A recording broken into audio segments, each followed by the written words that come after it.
Thank you so much for joining me today on Everyday-Lutheran. I hope that you will enjoy this sermon. If you do, please subscribe to the channel so you'll be notified every time I upload a video.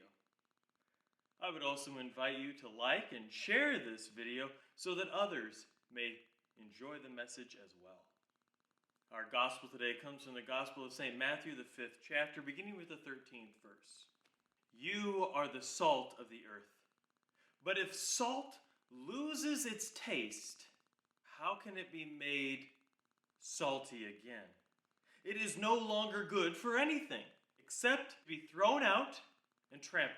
You are the light of the world. A town built on a hill cannot be hidden. Neither do people light a lamp and pull it under a bowl. Instead, they put it on a stand, and it gives light to everyone in the room. In the same way, let your light shine before others so that they may see your good deeds and glorify your Father in heaven. Do not think that I have come to abolish the law or the prophets. I have not come to abolish them, but to fulfill them. For truly I tell you, until heaven and earth disappear, not the smallest letter, not the least stroke of a pen, by any means disappear from the law, until everything is accomplished. Therefore, anyone who sets aside one of the least of the commands and teaches others accordingly will be called least in the kingdom of heaven. But whoever practices and teaches these commands will be called great in the kingdom of heaven. For I tell you that unless your righteousness surpasses that of the Pharisees and the scribes of the law, you will certainly not enter the kingdom of heaven. And every Sunday when I was growing up, we would go to church and Sunday school, and I would get to see friends and family and learn all the more. But every Sunday, when we got home, we had a tradition of having eggs, sausage or bacon, toast, orange juice, coffee. On the toast, we always had homemade jellies or jams. Oh, those are so good.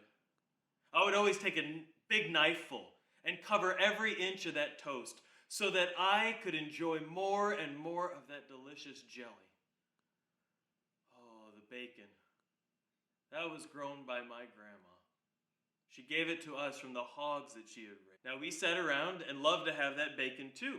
We shared that salted meat within the meal. Every Sunday, it was something that I looked forward to. And the first time that I was away at college on Sunday, I missed that. Now I realized that I could have easily gone out or made it myself. I could have gone out to a restaurant and ordered the same exact meal. However, it was not the meal itself that I missed. It was the tradition of getting to be with my family, to have them to be a part of my life.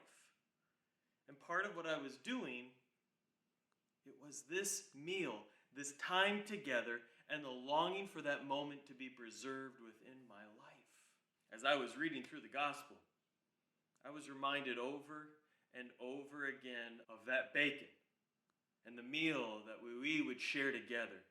You are the salt of the earth. You are the light in the world. Jesus shared these messages for the people who were gathered there. He was calling on them to know what it is they, as people of God, are being asked to do in the world. In our own modern times, when we call someone salty, it's not a term of good cheer. It's about being stubborn or bitter. Now this is something we need to talk about in order to truly understand what it is Jesus means for the people. Today, we use salt as a spice to give food flavor. In ancient times, salt was used as a preservative, a means of preserving meat and other goods so that they would stay safe to eat. The salt would also taste delicious and would help a person stay healthy. However, Jesus was using this understanding of being salt to being a preservative, to call the people to know you are the salt of the earth. You are being called to preserve God's word, the covenant God makes with you. God is showing up with the good stuff, the meat. We are coming to preserve what God is giving to us. You are the light of the world. Well, when you look at something in daylight, it has a vibrant light, an energy to it that other forms of light simply do not convey. It sometimes amazes me that when I walk out into public places, I find that I'm wearing black, also with a dark navy.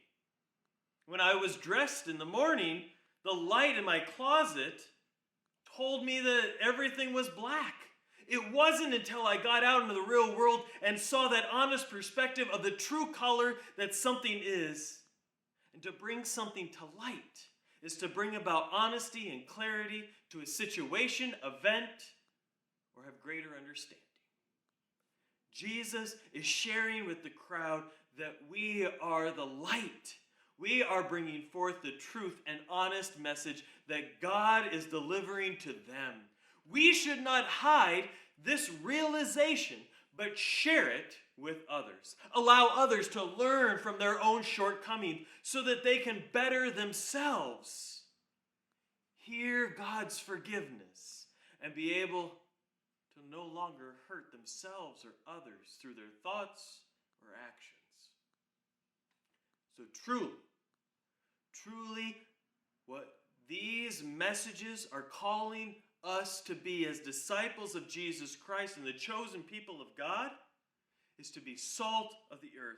Means that we are called to preserve our relationships with God and with one another. We are called to strengthen them. We are called to share that relationship, not in historical terms, but to preserve it so that it may have life for the people. To be light into the world means that we shall not only have problems, but that we would face them to find a solution until the next one comes along. That the problem or mistake may not define you, but God's love and God's light would define you. This is part of the earthly aspect that is our calling as a church. It is not something easy, something that we shall have mastered even at 100 years old. However, it is something that we are to strive for every single day. So go. Be a salty people in the world, bearing God's light and love wherever you are. I invite you, if you enjoy today's message, to please subscribe to the channel. It's free and you will be notified every time I upload a new video. I also invite you to please like and share this message so that others may hear it as well.